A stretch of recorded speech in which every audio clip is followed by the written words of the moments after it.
देश की सबसे बड़ी एयरलाइन इंडिगो उड़ नहीं रही, एयर इंडिया सर्विस नहीं दे पा रही और इन सब के बीच पिस रही है भारत की आम जनता। कोई सीढ़ियों पर सो रहा है, कोई कुर्सियों पर, किसी के पैर में महंगे जूते हैं तो किसी के पाँव में हवाई चप्पल, लेकिन हर किसी का हाल एक जैसा, थका हुआ, परेशान और लाचार।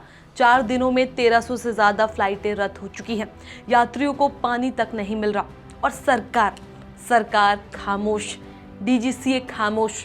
लेकिन सवाल यह है कि क्या इंडिगो पर अडानी की नज़र पड़ चुकी है? क्या ये पूरा खेल किसी बड़ी डील की तैयारी है? आज इसी मुद्दे पर बात करेंगे हम इस वीडियो में विस्तार से। नमस्कार, मेरा नाम है चेष्टा नागर और आप देख रहे हैं द हिंदी टॉप। भारत का एविएशन सेक्टर आज जिस कदर बिखरा पड़ा है, उसकी वजह सिर्फ एक कंपनी या एक घटना नहीं, बल्कि एक गहरे सिस्टम फेलियर है जिसके बीच देश की आम जनता बुरी तरह फंसी हुई है। इंडिगो, जो भारत की सबसे बड़ी एयरलाइन है, उसकी हालत इस समय ऐसी है कि पिछले 4 दिनों में 1300 से ज़्यादा फ्लाइटें रद्द हो चुकी हैं या बुरी तरह लेट हुई हैं। लोगों को न सिर्फ फ्लाइटें मिली बल्कि एयरपोर्ट पर पानी तक भी नहीं मिला। देश के बड़े बड़े एयरपोर्ट, दिल्ली, मुंबई, बैंगलोर, कोलकाता, सभी जगह वही हाल। लोग एयरपोर्ट की सीढ़ियों पर, कुर्सियों पर रात गुजारने को मजबूर थे। ये वही देश है जहां हर साल करोड़ों लोग उड़ान भरते हैं और सरकार दावा करती है कि भारत दुनिया का सबसे तेजी से बढ़ता एयरलाइन मार्केट है। लेकिन जमीनी सच्चाई ये है कि देश के एयरपोर्ट पर अफरा तफरी मची हुई है और किसी को समझ नहीं आ रहा कि हो क्या रहा है। इंडिगो ने कहा कि क्रू मेंबर्स की कमी है, लेकिन सवाल यह है कि अगर कमी थी तो फिर जनता को क्यों पहले नहीं बताया गया? क्यों कोई मैसेज नहीं आया? क्यों कोई ईमेल नहीं गया? क्यों यात्रियों को एयरपोर्ट पहुंचने पर पता चला कि फ्लाइट कैंसिल हो गई? ये सिर्फ लापरवाही नहीं बल्कि अव्यवस्था है। दिल्ली एयरपोर्ट पर एक दिन में 200 से ज़्यादा फ्लाइटें रद्द कर दी गई। गोवा, पुणे, हैदराबाद, कोलकाता, हर जगह एक ही कहानी देखने को मिली।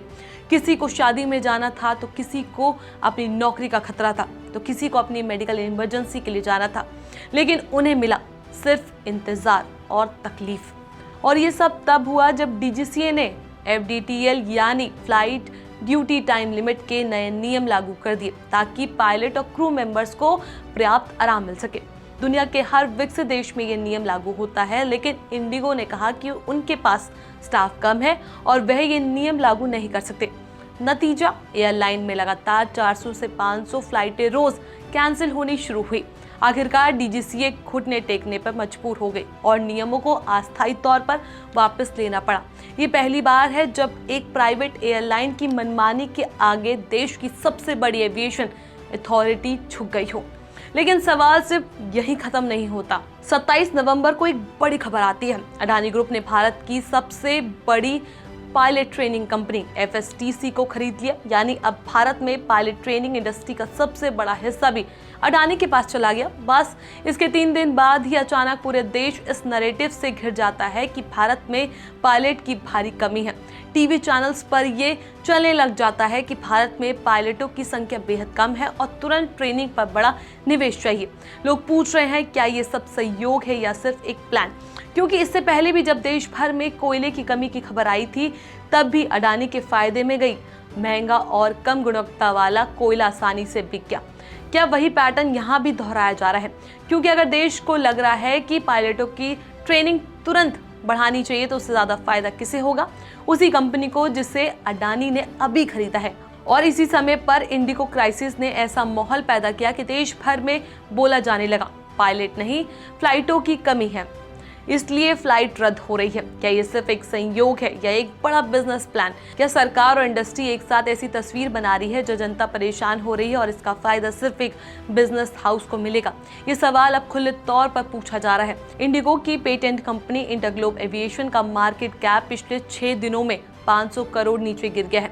शेयर लगातार गिरता जा रहा है। क्या इसके पीछे किसी बड़े लेन देन का प्लान है? क्या इंडिगो पर भी अडानी की नजर है? ये सवाल इसलिए भी उठ रहे हैं क्योंकि देश के कई एसेट्स, एयरपोर्ट्स, पोर्ट्स, बिजली, कोयला सब धीरे धीरे एक हाथों में जा रहे हैं। लोग खुले आम पूछ रहे हैं, क्या भारत का एविएशन भी अडानी को दिया जा रहा है?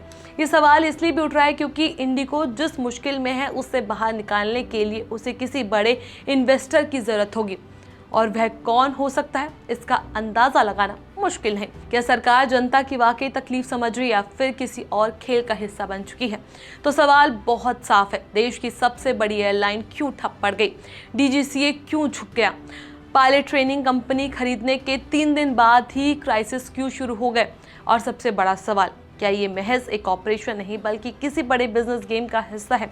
देश जवाब मांग रहा है, लेकिन जवाब देने वाला कोई नहीं। एयरपोर्ट पर रोती फिसकती जनता है और फैसले लेने वालों की चुप्पी है। इस खबर को लेकर आपका क्या कुछ कहना है? आपको क्या लगता है इस खबर को लेकर? हमें कमेंट सेक्शन में जरूर बताएं। इससे और भी वीडियोस के लिए आप हमारे चैनल द हिंदी टॉप को सब्सक्राइब कर लें। इसके अलावा आप हमें एक्स, फेसबुक और इंस्टाग्राम पर भी फॉलो कर सकते हैं।